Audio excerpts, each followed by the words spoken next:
మేము ఏడాది లోపలనే ఫైనల్ అడ్జుడికేషన్ చేస్తాము.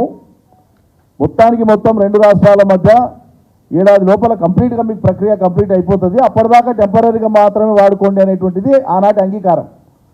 దానికి మేము కట్టుబడి అదే శాశ్వతం అంటే మరి అలా కృష్ణానదిలో 50% ఎందుకు కొడతాం? ట్రిబ్యునల్ యొక్క ఆవశ్యకత ఎందుకుంది? సుప్రీంకోర్టులో ఎందుకు కేసు వేసినాం మేము? కేంద్రం మళ్ళీ మమ్మల్ని కోర్టులో ఉన్న పిటిషన్ విత్డ్రా చేసుకోండి, మీరు ట్రిబ్యునల్కు మేము రెఫర్ చేస్తామని చెప్పి కేంద్రం ఎందుకు చెప్పింది? ఇప్పుడు మళ్ళీ ట్రిబ్యునల్కి ఎందుకు రెఫర్ చేసింది కేంద్రం ఎందుకు రెఫర్ చేసింది ట్రిబ్యునల్కు?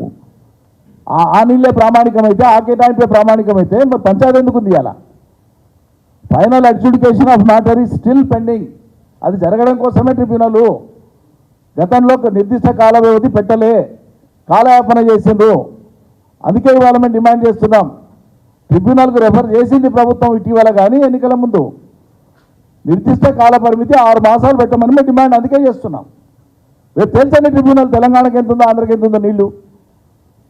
బ్రిజేష్ కుమార్ ట్రిబ్యునల్ ఇంతకుముందు ఇచ్చిన ఫైండింగ్స్ ఉన్నాయి కదా, గతంలో ఇచ్చినటువంటి అలొకేషన్స్ 75% డిపెండబిలిటీ మీద తీసుకున్నారు గతంలో.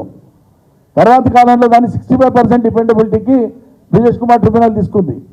ఆ లెక్కన తీసుకున్నప్పుడు కృష్ణానది నీళ్లలో గతంలో నిర్దేశించిన 811 కంటే ఇలా 1080 టీఎంసీల నీళ్ళు వస్తాయి. ఆ 1080 టీఎంసీల నీళ్లు తెలంగాణ ఆంధ్ర మధ్యలో పంపకం జరిగితే 540 టీఎంసీల నీళ్లు తెలంగాణకు వస్తాయి. That is our argument. ఈ ఆర్గ్యుమెంట్ తెలంగాణ ప్రజల కోసం బలంగా చేయడానికి పూనుకోమని రాష్ట్ర ప్రభుత్వానికి చెప్తున్నాం. ఓ పటిష్టమైన వాదనకు సిద్ధపడాలి. అది చేయమంటే రాష్ట్ర ప్రయోజనాలకు సంబంధించింది ఏమంటే యాడ్నో పగుళ్ళు వస్తే, యాడ్నో ఇంత పోతే దీని మీద మేము కేసు పెడతాం, దీని మీద ఇది చేస్తాం. ఇదా చర్చ? రాష్ట్ర ప్రయోజనాలు పట్టవా?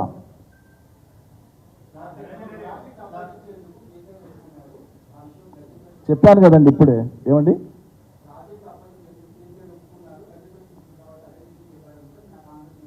His statement and whatever he has said, it is an absurdity. I dare say it is an absurdity. That is what I am saying. I am also ex-minister of the state. I am equally responsible for the people. It doesn't mean that the union minister, whatever he says, that is binding on us. He has bluffed. He has spoken off the record. It's not as per the record. వినండి నేను చెప్పేది. You have raised on what is on record? His statement is on record. His statement is not born out of the records. A minister who speaks, అది రికార్డుల మేరకు ఉండాలి. ఆయన అన్నదేంటి? మీరు చెప్పే ప్రకారంగా, మీ ప్రశ్న ప్రకారంగా గతంలో కేసీఆర్ ప్రభుత్వమే అంగీకరించింది దీనికని కదా మీరు అంటున్నారు. ఆయన అన్నాడని శుద్ధాబద్ధమని నేను అంటున్నా. ఒకవేళ అదే నిజమైతే మరి ఆనాడు ఆ ప్రభుత్వం ఒప్పుకుంటే మొన్న 17 జనవరి నాడు కేంద్ర ప్రభుత్వం ఎందుకు మీటింగ్ పెట్టింది? Simple logic. 17 జనవరి నాడు మీటింగ్ పెట్టింది.